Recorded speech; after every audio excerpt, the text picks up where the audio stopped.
할렐루야, 반갑습니다. 자, 오늘은 누가복음 7장 36절부터 50절 말씀을 가지고 성화된 신앙인이라고 하는 제목으로 하나님의 말씀을 나누겠습니다. 가이드 포스트에 보면 Pay your pilgrims thank you라고 하는 제목으로 간단한 그 아티클에 실려져 있는 내용이 있습니다. 여기 하나의 질문을 던지게 되는데, 신대륙에 도착한 미국의 청교도들은 어떻게 살아남았는가 하는 질문을 던집니다. 신대륙에 도착한 첫 해에 미국의 청교도들은 어떻게 살았는가라는 제목을 걸고 이렇게 묻고 있습니다. 어떤 고통을 겪었기에 그토록 감사하지 않고는 견디지 못했을까? 평온해서가 아니라, 성공해서가 아니라 어떤 고통을 겪었기에 감사하지 않고는 견딜 수 없었을까? 여러분, 감사가 어디에 있습니까? 감사.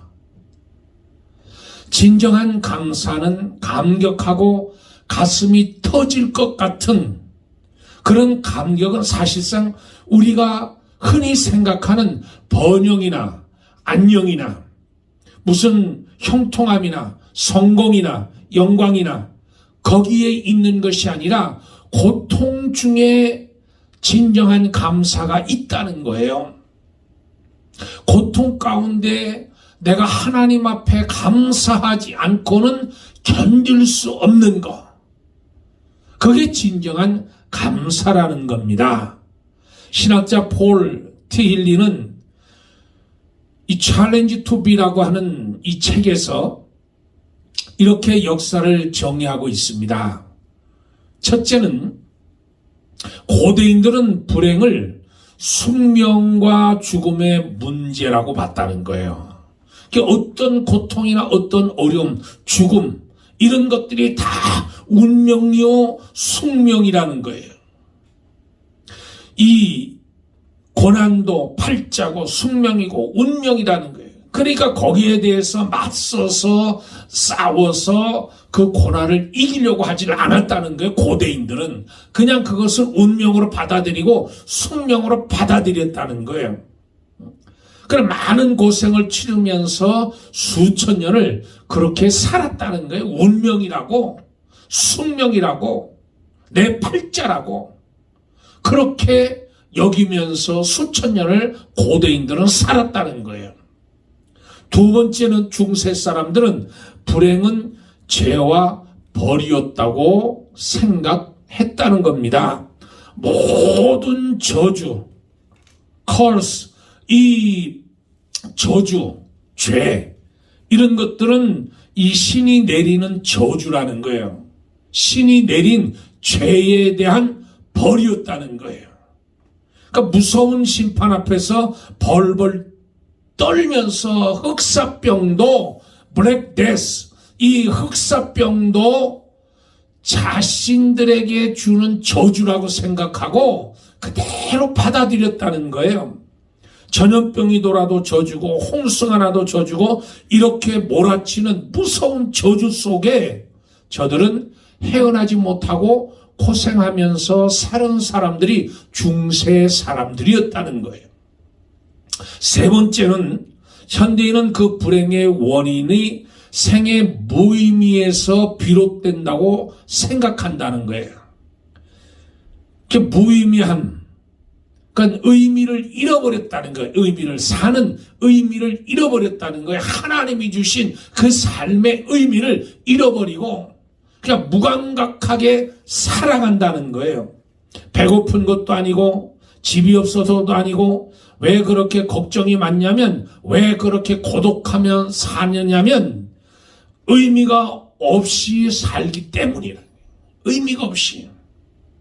왜 감사가 없고 감격이 없냐면, 그럴만하면 그 정도 되면 감사가 넘쳐야 되는데 왜 감사를 하지 못하느냐? 그것은 끝없는 욕심 때문에, 더 움켜쥐려고 하는 그 욕심, 그게 만족이 없다는 거예요. 만족이 없으니까 감사가 없다는 거예요. 그렇기 때문에 요것 가지고 못 살아요. 또 교만하기 때문에 그렇고, 하나님을 부인하는 신앙 때문에 현대인들은 무의미한 삶을 산다는, 진정한 감사가 없다는 거예요. 어느 사이에 인간의 생각과 철학은 세속화되면서 사람은 불행으로 치닫기 시작했다는 거예요. 그러니까 목적과 의미를 잃어버린 삶, 고마운 마음도 감사한 마음도 느끼지 못하고 사는 삶, 그것이 현대를 살아가는 사람들의 마음이라는 거예요. 일리암나라는 사람이 어떤 사람이 되느냐에 따라서 청신호등도 되고 불신앙도 되는 겁니다. 개인이나 국가나 사회나 가정이나 우리가 섬기는 교회 역시 똑같다는 거예요. 우리가 섬기는 밴쿠버 주님의 교회도 어떤 자세를, 어떤 신앙과 어떤 인격을 가지고, 어떤 목적을 가지고, 어떤 의미를 가지고 우리가 살아가느냐에 따라서 청신호등이 켜지기도 하고 붉은 신호등이 켜지기도 한다는 거예요. 사람이 귀합니다. 사람은 모든 것을 살릴 수도 있고, 사람은 모든 것을 좌우할 수 있는 거예요. 하나님은 좋은 인간을 하나님이 만드셨어요. 새 사람으로 만드셨어요. 위대한 하나님을 위해 쓰임받는 사람으로 만드셨어요. 우리를 사랑하시고, 우리를 사랑하기 때문에 독생자를 보내주시고, 은혜를 주시고, 성령을 주시고, 교회를 주시고, 말씀을 주시고, 우리로 하여금 좋은 길로 가게 하셨는데, 바로 그것이 하나님의 사랑이. 그런데 이런 것들 다 잃어버리고 하나님의 성품도 잃어버리고 무의미한 삶을 살기 때문에 인간들이 마음이 말라 비틀어집니다.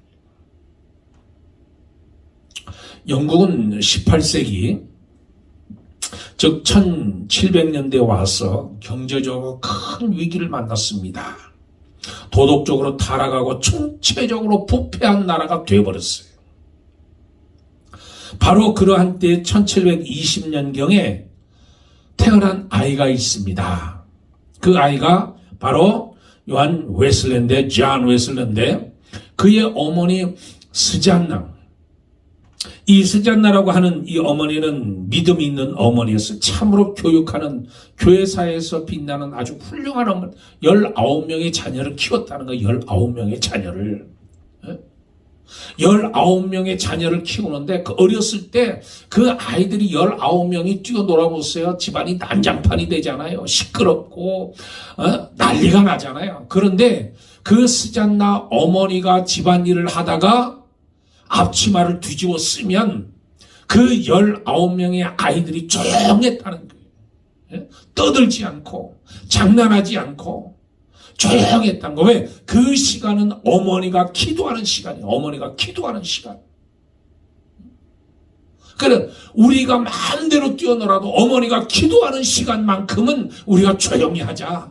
떠들지 말자. 방해하지 말자. 하면서 어머니가 기도할 수 있도록 조용했다는 거예요. 신앙으로 키운 그 자녀 중에 존 웨슬러가 나오고 찰스 웨슬러가 나오는 거예요. 교회사에서 아주 중요한 인물들이 나오는 거예요. 이 아이가 옥스퍼드 대학에 들어가서 어머니가 가르쳐 주신 그 신앙을 가지고 신앙생활을 하는 거예요. 그런데 당시 대학이 오늘날 대학처럼 아주 타락하고 방종하고 음란하고 방황하고 방종하고 그런 시대였어요. 그 시대에 이 존 웨슬러, 찰스 웨슬러가 그 옥스퍼드 대학에 들어가서 홀리 클럽이라고 하는 조직을 형성을 했습니다. 신앙의 그룹, 스타디 그룹, 바이블 스타디 그룹, 프레이어 그룹. 그러니까 기도하는 그룹, 성경 공부하는 그룹을 만들어서 거기서부터 개혁이 일어나는 거예요. 근데 여러분, 우리가 생각하면 아주 많은 학생들이 모여서 함께 기도하고 함께 성령을 나누고 성령의 은혜를 받고 성령을 체험하고 그런 것 같지만 실질적으로 홀리클럽에 들어온 사람은 단 4명. 이 4명이 하나님 앞에 기도하고 하나님께 붙들려 사니까 그 옥스퍼드 대학이 변화되는 거예요. 큰 인물은 원래 그렇게 시작하는 거예요. 지도자는 원래 작은 거예요. 귀한 운동은 원래 작은 것부터 시작하는 거예요. 나라를 위해 위대한 일을 하는 것은 외로운 것이에요. 적은 곳이고 남이 외면하는 곳에서 큰 일을 행하는 거예요. 그래서 4명이 일어나서 성경 공부하고 은혜를 받으면서 옥스퍼드 대학으로 번져갔고 영국은 서서히 저주와 어둠과 방황의 빛에서 벗어나서 빛을 비추기 시작하는 거예요. 존 웨슬러가 미국에 선교사로 왔다가 돌아가서 영국의 영적 부흥 운동을 일으키기 시작했잖아요. 그러니까 영국이라고 하는 나라가 다시 살아나는 거예요. 의회가 살아나고 영국의 경제가 살아나고 세계를 지배하는 나라로 바뀌는 거예요. 누구로부터 시작했어요? 존 웨슬러부터 시작하는 거예요. 그 홀리 클럽 4명으로부터 시작해서 옥스퍼드 대학이 바뀌고 영국이 바뀌고 의회가 바뀌고 경제가 살아나고 국민들이 살아나는 거예요. 신앙이. 우리가 아는 대로 18세기 말 산업혁명이 영국에서 일어나서 그 이후로 영국은 모든 면에서 앞장서는 나라가 되고 질서가 있게 되고 존경받는 나라가 되고 이렇게 최고의 민족을 만드는 것이 바로 영적 운동이고 영적 부흥 운동이라는 거예요. 미국도 마찬가지. 미국도 1875년에 7남 2녀 중 6남으로 태어난 아들이 하나 있었는데 그 사람이 무디잖아요. D.L. 무디. 이 나라마다 이런 지도자와 이런 사람들이 일어나게 되는데 무디는 가난한 집에서 태어났잖아요. 가난한 집에서 아버지는 석공으로 일하고 아버지가 일찍 돌아가시고 무디는 학교 공부를 6달밖에는 하지 못한, 그리고 공부하지 못하고 10살 때 친척이 운영하는 그 직공으로, 출판사 직공으로 일하게 되면서 종이를 다루면서 어머니를 돕는 일, 그것을 하게 되고 16살 때 친척이 운영하는 보스턴에서 구두 깁는 공장의 직공으로 취직을 했잖아요. 그때 구두 깁는 직공으로 있으면서 예수님을 영접하는 거예요. 예수님을 영접. 이 가난한 사람이 예수를 믿으니 얼마나 좋습니까? 비록 나는 가난하지만 꿈을 펼칠 수 있는 거예요.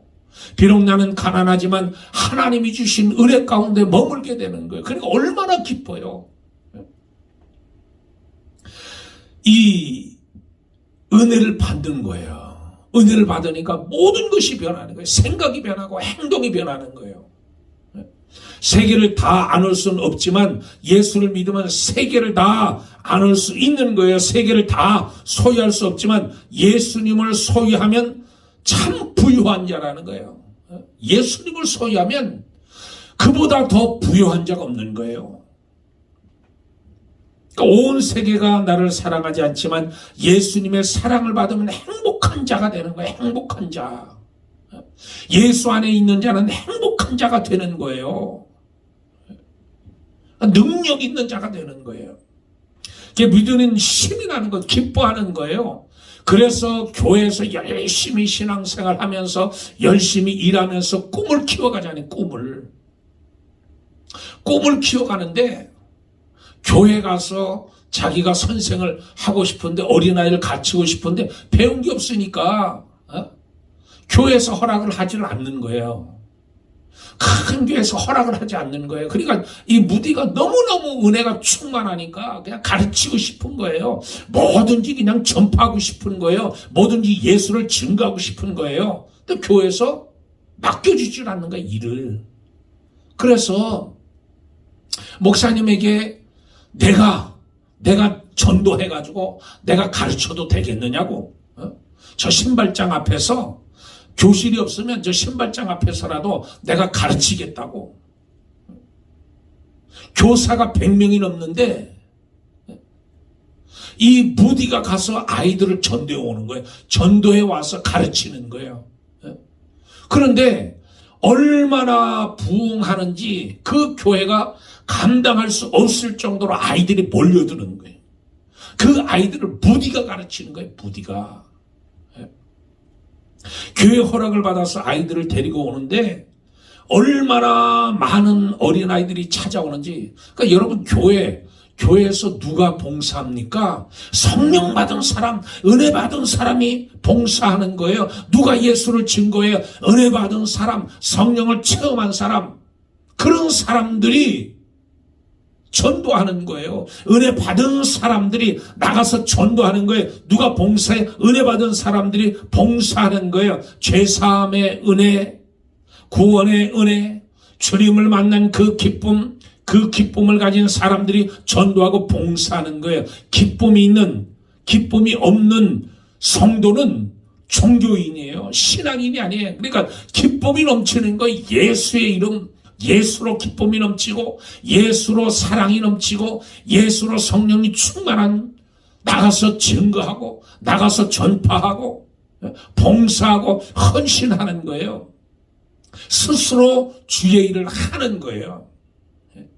열심히 복음을 이렇게 전하니까 미국이 변하니까 미국이 새로운 청교도의 정신을 다시 불을 지펴주는 분이 무디였잖아요.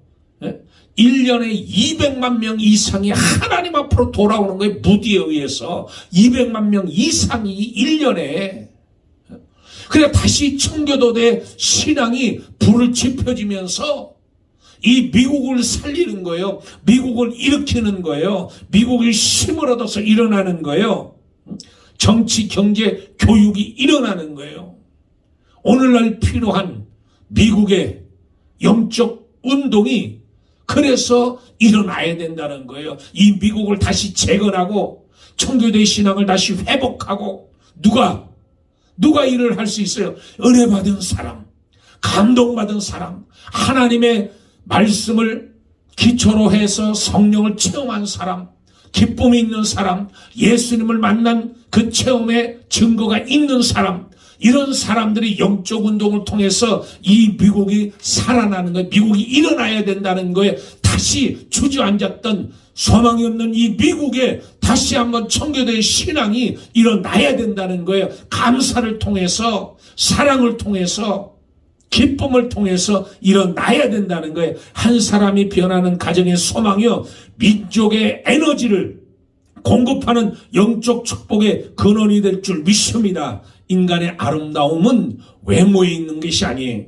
인간의 능력은 지위나 계급에 있는 것이 아니고 인간의 힘은 물질에 있는 것이 아닙니다. 우리는 돈만 있으면 힘있게 살고 권력만 있으면 부족함이 없이 살 줄 믿는데 그렇지 않아요. 신앙이 있어야 되는 거예요. 하나님을 만난 기쁨이 있어야 되는 거예요. 그 기쁨 속에서 참된 감사가 나와야 돼. 루블 박물관에 가면 그곳에 자랑할 것이 두 가지가 있다고 하는데, 비너스 상이고 레오나르도 다빈치의 그 모나리자. 이 두 개 공통된 점이 16살이에요. 16살. 비너스 상도 그렇고 모나리자도 그렇고 16. 다윗의 석상도 그 다윗이 16살. 그 모델이라고 그러잖아요. 그러니까 이 16이라고 하는 것이 뭐냐면 사람의 지위와 관계없이, 나이와 관계없이, 어떤 환경이나 건강이나 관계없이 아름다운 것을 말하는 거예요. 아름다운 것. 그러니까 농부는 농부이기에 아름다운 거예요. 농부이기에 땀 흘리고 화장도 안 하고 얼굴이나 씻지도 못하지만 농부는 농부로서의 아름다움이 있다는 거잖아요. 응? 군인은 군인으로서의 아름다움이 있고 운전기사는 운전기사대로 아름다움이 있고 이 바다의 어부, 선장은 선장대로 아름다움이 있고 학생은 학생대로 아름다움이 있고 어머니는 어머니대로 아름다움이 있고 성도는 성도로서의 아름다움이 있고 신앙인은 신앙인대로 아름다움이 있는 거예요. 우리 장로님은 장로님대로 아름다움이 있고 권사님은 권사님대로 아름다움이 있고 집사님은 집사님대로 아름다움이 있는 거예요. 인간은 꼭 높은 지위, 권력, 돈이 많아서 외모를 꾸밀 때 아름다운 것이 아니라 어린아이는 그 자체로 아름다운 거예요. 태어난 그 갓난아기는 갓난아기 자체로 아름다운 거예요. 노인은 노인대로 아름답고 건강이나 건강하지 못하나 배우나 배우지 못하나 인간은 제각기 아름다움을 갖고 있습니다. 이것이 어디로 왔어요? 이것이 어디로 왔어요? 인간됨에 있는 거예요. 인격이 있는 거예요. 성품이 있는 것이고 인간이 인간성을 그대로 갖고 있을 때 아름다운 거예요. 인간성을 잃어버린 사람들은 제 아무리 위대한 지위와 복장과 지성을 자랑한다 할지라도 그 아름다움이 없는 사람들이에요. 오늘 이 시대 문제점은 못 입는 것도 아니고 가난한 것도 아니고 인간의 참 가치인 인간성을 상실한 데 있는 거예요. 인간성을 상실하니까 감사가 없는 거예요. 인간성을 상실하니까 기쁨도 없는 거예요. 인간성을 상실하니까 하나님을 찾는 사람도 없다는 거예요. 하나님을 떠나서 범죄한 길을 잃어버린,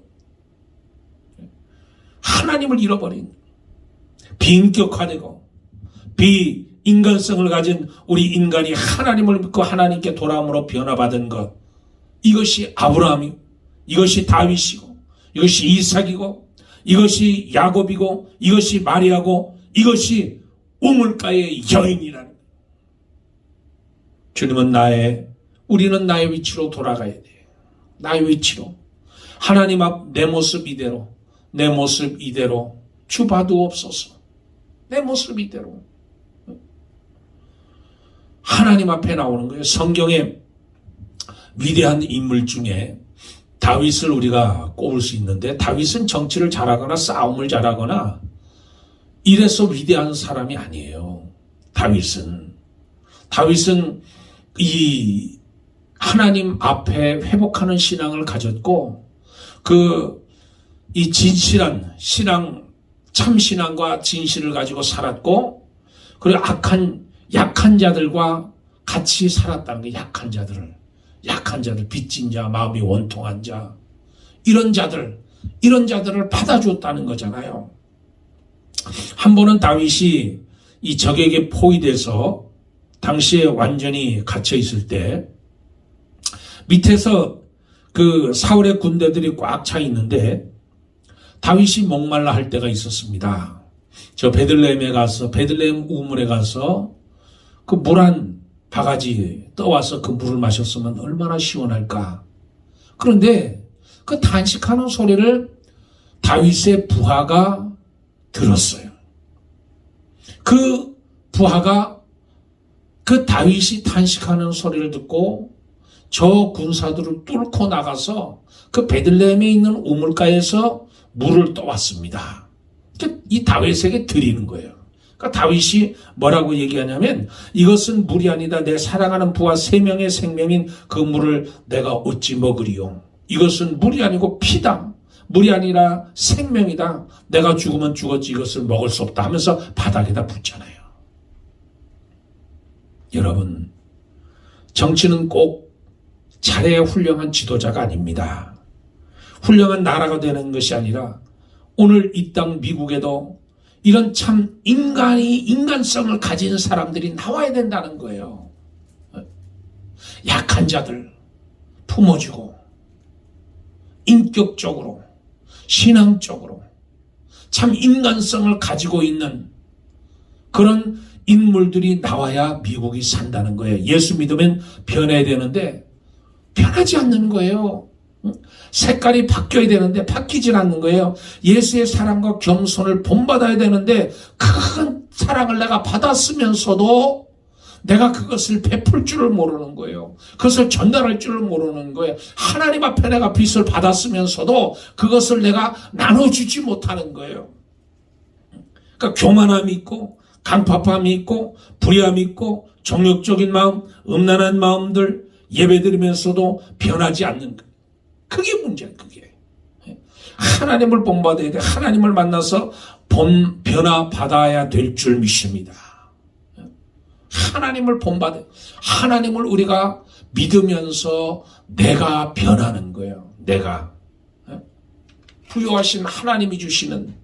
오늘 성경에 오늘 본문에 보면 한 여인이 나오는데 주님을 만나면서 주님을 통해서 새로운 변화를 입은 사람이 되었다는 거예요. 과거에는 창녀였어요.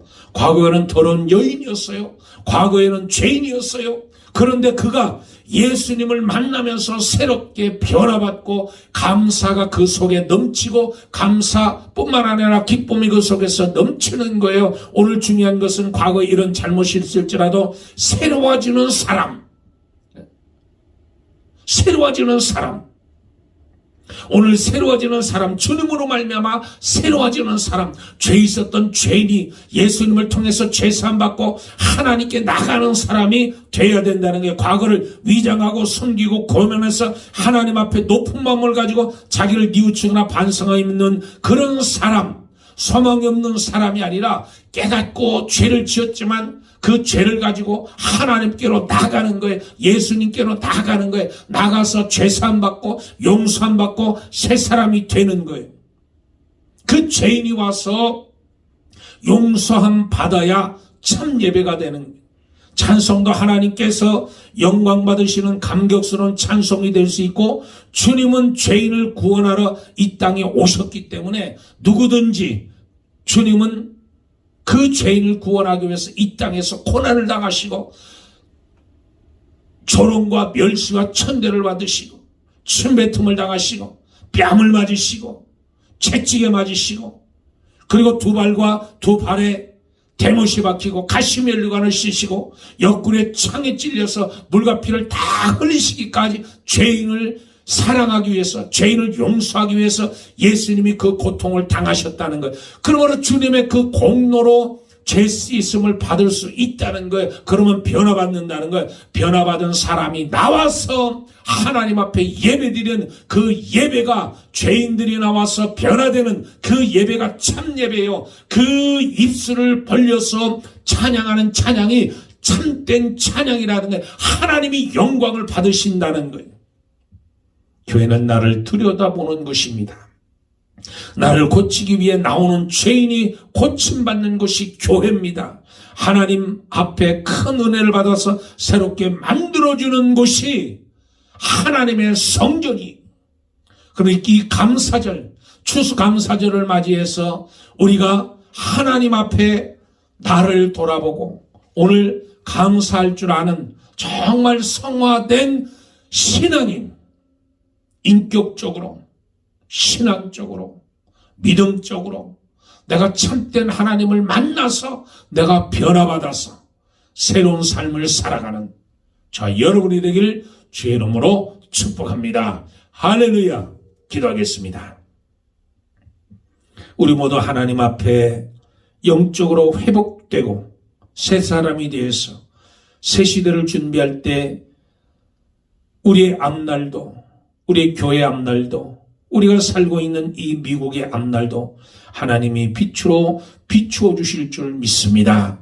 감사절에 하나님 은혜가 우리 심령 중에 모두 가득 차는 귀한 감사절이 될 수 있도록 축복해 주시옵소서.